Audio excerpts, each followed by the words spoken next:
Today I don't want to present IBM in a way that you might expect, like in the area of supercomputing or like Blue Gene, or in the area of research and technology, like for example visualization of single atoms or molecules. I just want to focus today on an area of adoptable technology which can be applied to cities, and I also want to dive into specific examples in that specific respect. Today we see a number of big challenges approaching us, such as economic situation, environmental issues, greenhouse emission, global warming. And in the next 30 minutes we will look at new innovative concepts and technologies to be applied at the city level, and also how information and communication technology can make cities more competitive. The Smart City or Smart Planet initiative is Smarter Planet is also a foundation for IBM's vision towards smarter cities, a vision that demonstrates how cities can move into a more prosperous and sustainable future. Let's first walk into a historic view. Why are cities very important today? Because we see that in 1900 there was only 13% of the world's population living in cities. Recently in 2007, for the first time in history, we've got more people living in cities, in urban regions, and even by 2050 it's expected that city dwellers will make up 70% of the world's total population. So that's quite a high growth number. Every year today we are adding to the world cities in the size of 7 cities in the size of New York, so that's quite substantial. There is time to act. Cities, more than even states or provinces, will increasingly serve as the crucibles for success and failure of our planet. Let's look at some of the challenges. We see demographics as one of them, where we've got, in developing countries, we've got shrinking populations, we've got issues with the pension system, more people taking money out of the pension system than people adding to it. We've got exploding cities on the other hand in developing countries. We've got, on the business side, we've got administrative burdens. In average, it takes businesses in the world 44 days to create new businesses. We've got big issues around transportation. That's all known about congestion and pollution in transport, and a lot of money and fuel burnt. And in terms of communication technology, we all face a challenge that only a small portion of the actual population is having access to internet. 76% is still not yet online, so there's some digital divide. In the area of water, we experience that water is a very important issue to cities, and there's a lot of challenges around water leakages.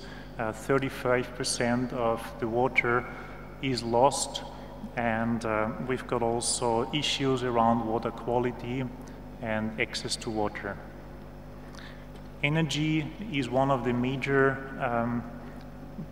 challenges towards greenhouse gas emission. We've got also shortages in energy supplies, and if we look at the interrelationship of these factors, we can see that they're highly interconnected, interrelated. So for example, if you have good communication systems in cities, this fosters the growth of business and attracts business. On the other hand, if you've got large volumes of business, that also increases the number of traffic and goods being transported through the cities. Energy is a very important thing which is very strongly interrelated with water. A large number, 80%, is related to energy production, so there is hugely impact of energies cities are responsible for 80% of the global emission of greenhouse gases, for example. Now, if we pin it down to 4 major areas, we can see we've got social and demographic focuses, we've got economic, environmental, and technological focus. We have already seen that there's a large population in cities. In some of the places, some of the developed world, we've got challenges around shrinking populations.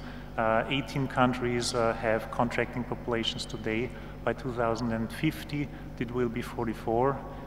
In Asia, it's the other way around. There's 50% urban in the next 15 years, and there's a very rapid urbanization, which causes a lot of stress for cities in terms of transportation.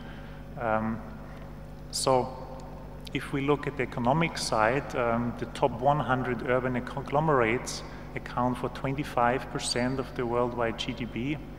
It's quite substantial, and its developed world has underinvested in IT infrastructure. There's a huge demand on investing in additional urban infrastructure. There's a number pinned down, 41 trillion needed by 2030. Environmental issues are driving of carbon emissions through transportation, in the usage of energy sources. It's also a challenge that we've got in 2050, we will have like 1 car per 6 people. For example, if we look at China, we've got there 20 million cars today, and in 2020 we will expect to have 140 million cars.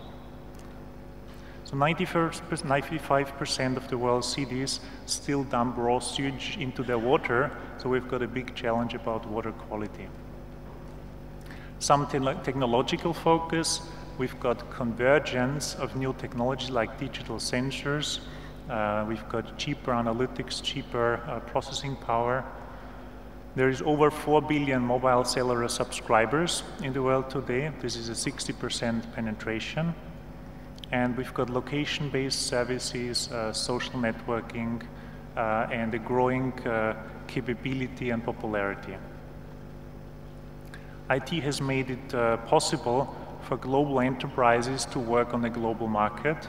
So we can today talk about something really substantial has happened. The world has become smaller, the world has become flatter, and that is because basically for enterprises, the global market is available. And on the other hand, that is the positive side, we've got also a smarter world today. Just to give you a few examples here, today we have 1 billion transistors per human on the planet. Each is costing less than 1/10 of a million of cent, so that's very cheap already. We've got close to 1 trillion network devices connected to the internet, connected between the devices. By 2010, there will be more than 1 billion camera phones. There will be 30 billion RFID tags embedded, and 85% of the new cars will have data recorders, data event recordings inside.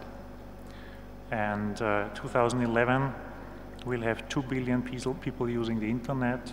We'll have 4 billion mobile phone users. So there's an incredible drive in technology. On the other hand, we have got also computational power, computers in almost any type of devices of the world. So almost anything, persons, objects, processes can be attached and become digitally aware and networked. So